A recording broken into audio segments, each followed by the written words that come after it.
ಭಾಗ್ಯ ಅನ್ನೋ ಮಾತಿದೆ. ಆದರೆ ಇಂದಿನ ಜಂಜಾಟದ ಬದುಕಲ್ಲಿ ಈ ಭಾಗ್ಯ ತುಂಬ ದುಬಾರಿಯಾಗಿದೆ. ಬೊಜ್ಜು, ಮಧುಮೇಹ, BP, ಕೀಲು ನೋವು ಹೀಗೆ ಮೊದಲಾದ ರೋಗಗಳು ಬದುಕಿನ ಅವಿಭಾಜ್ಯ ಅಂಗಗಳಾಗ್ಬಿಟ್ಟಿವೆ. ಈ ರೋಗಗಳಿಗೆ ಪರಿಹಾರ ಕಂಡುಹಿಡಿಯೋದಕ್ಕೆ ವೈದ್ಯರು ಸಾಕಷ್ಟು ಪ್ರಯತ್ನಗಳನ್ನು ಮಾಡ್ತಿದ್ದಾರೆ.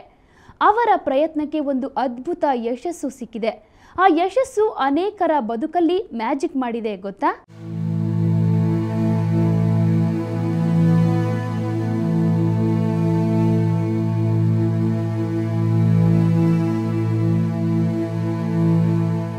ನನ್ನ ಹೆಸರು ವಿಜಯಾನಂದ.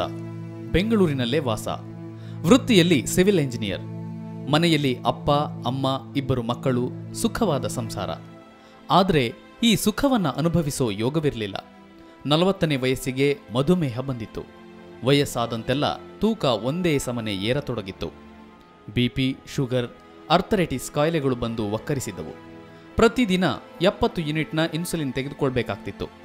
10-12 ಮಾತ್ರೆಗಳನ್ನು ನುಂಗುವಷ್ಟರಲ್ಲಿ ಜೀವ ಬಾಯಿಗೆ ಬಂದಂತಾಗುತ್ತಿತ್ತು. ಯೋಗ, ವಾಕಿಂಗ್, ಆಯುರ್ವೇದ ಹೀಗೆ ಏನೇ ಪ್ರಯತ್ನಿಸಿದ್ರೂ ಉಪಯೋಗವಾಗಲಿಲ್ಲ.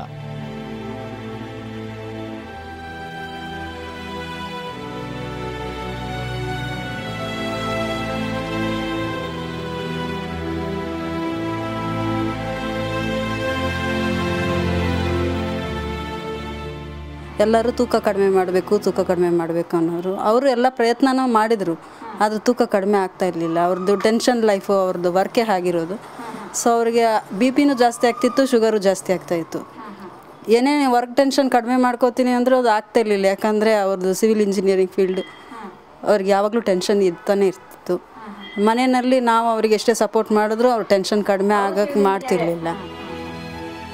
ತೂಕ ಹೆಚ್ಚಿದ್ದರಿಂದ ಓಡಾಟವು ಕಷ್ಟವಾಗತೊಡಗಿತ್ತು. ರಾತ್ರಿ ನಿದ್ದೆಯೂ ಬರುತ್ತಿರಲಿಲ್ಲ. ನಿದ್ದೆ ಬಂದರೆ ಕರ್ಣ ಕಠೋರ ಗೊರಕೆ ಶಬ್ದ.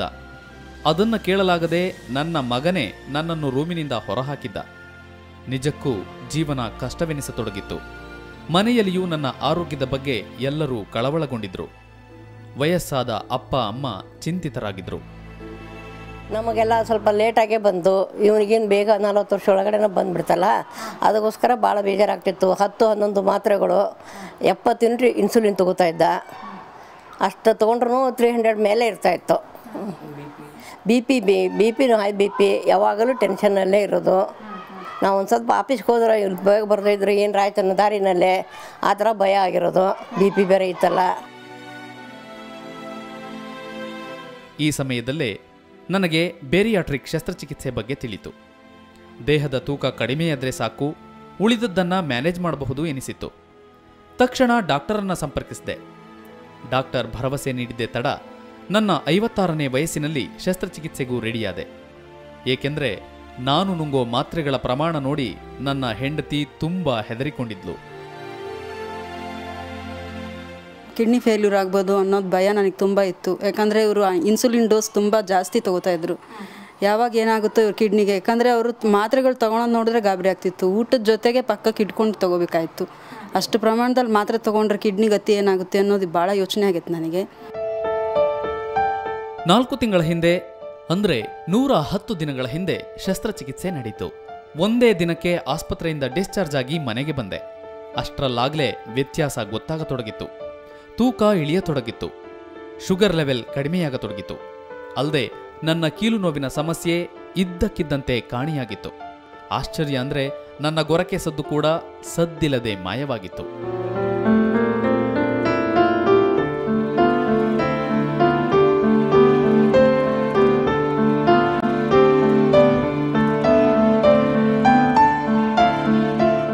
Over 10 days I have reduced about 23 kgs. Plus my sugar is gone, my BP is gone. I used to snore in the night. ತುಂಬ ಕೊರಕೆ ಹೊಡ್ತಿದ್ದೆ. ನನ್ನ ಮಗನೇ ನನಗೆ ಬೈದು ಹೊರಗಡೆ ಆಗ್ತಿದ್ದ. ಅಷ್ಟೊಂದು ಸ್ನೋ ಬಿಡ್ತಿದ್ದೆ, ಅದು ಹೊಟ್ಟೋಯ್ತಿದ್ದ.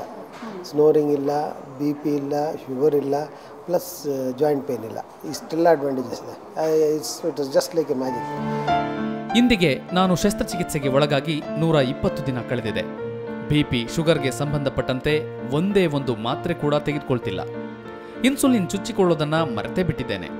101 kg ಇದ್ದ ತೂಕ 4 ತಿಂಗಳಿಗೆ 70 kgಗೆ ಇಳಿದಿದೆ. ನಾನು ಆರೋಗ್ಯವಂತ ಅನ್ನೋ ಫೀಲಿಂಗ್ ಇದೆ. ಒಂದೇ ಒಂದು ಶಸ್ತ್ರಚಿಕಿತ್ಸೆ ನನ್ನ ಬಾಳನ್ನೇ ಬದಲಾಯಿಸಿತು. ನಿಜಕ್ಕೂ ಅದು ಮ್ಯಾಜಿಕ್ ಆಪರೇಷನ್ನೇ ಇರಬೇಕು.